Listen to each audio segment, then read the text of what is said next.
رسول اللہ صلی اللہ علیہ وآلہ وسلم نے ارشاد فرمایا، اللہ تعالیٰ کے لیے بعض لوگ ایسے ہیں جیسے کسی کے گھر کے خاص لوگ ہوتے ہیں۔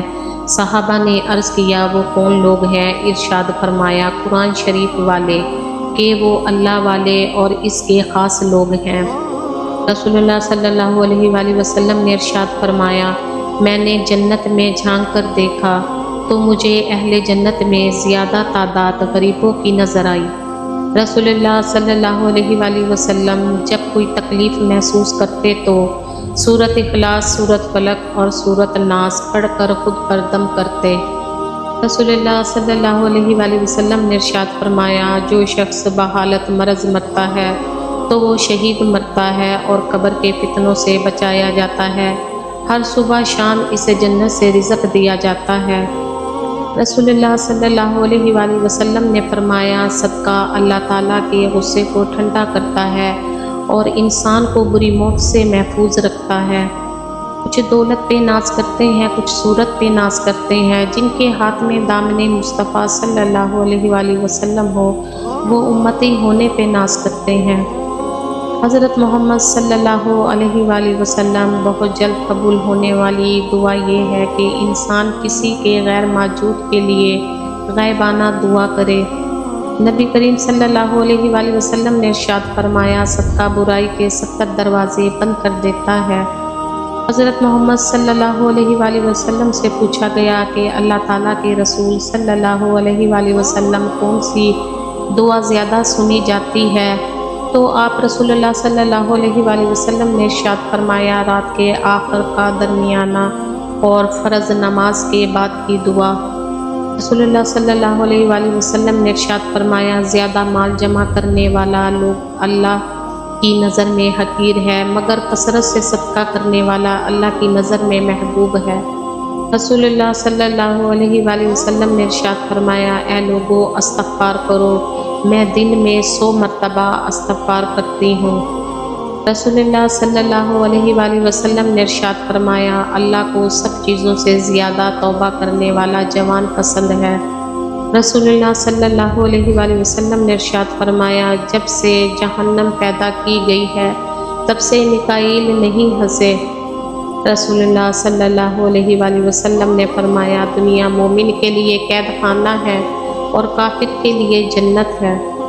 نبی کریم صلی اللہ علیہ وآلہ وسلم نے فرمایا، میری امت کے بوڑھوں کی عزت کرنا میری عزت کرنا ہے۔ رسول اللہ صلی اللہ علیہ وآلہ وسلم نے ارشاد فرمایا، خیرات کو مت روکو ورنہ تمہارا رزق بھی روک دیا جائے گا۔ رسول اللہ صلی اللہ علیہ وآلہ وسلم نے ارشاد فرمایا، ماں باپ کی خدمت و طاعت سے رزق اور عمر میں برکت ہوتی ہے۔ حضور نے فرمایا، میری امت کے تمام لوگوں کے گناہ اللہ بخش دے گا سوائے ان لوگوں کے جو گناہ کر کے لوگوں کو فخر سے بتائیں گے ہم نے یہ گناہ کیا ہے۔ رسول اللہ صلی اللہ علیہ وآلہ وسلم نے ارشاد فرمایا، کھانا کھا کر شکر کرنے والے کی مثال روزہ رکھنے اور صبر کرنے والے جیسی ہے۔ نبی کریم صلی اللہ علیہ وآلہ وسلم نے فرمایا، لذتوں کو ختم کرنے والی موت کو کثرت سے یاد کیا کرو۔ رسول اللہ صلی اللہ علیہ وآلہ وسلم نے ارشاد فرمایا، جو چیز سب سے زیادہ جنت میں داخل کرے گی وہ اللہ تعالیٰ کا ڈر اور اچھا اخلاق ہے۔ جنت کے سلطان ہیں محمد صلی اللہ علیہ وآلہ وسلم، منہ بولتا قرآن ہے محمد صلی اللہ علیہ وسلم۔ مانا کہ مومن کی پہچان ہے کلمہ، پر کلمے کی پہچان ہے محمد صلی اللہ علیہ وآلہ وسلم۔ رسول اللہ صلی اللہ علیہ وآلہ وسلم نے ارشاد فرمایا، جس گھر میں قرآن پڑھا جاتا ہے وہ آسمان والوں کو ایسا دکھائی دیتا ہے جیسے کہ زمین والوں کو ستارے دکھائی دیتے ہیں۔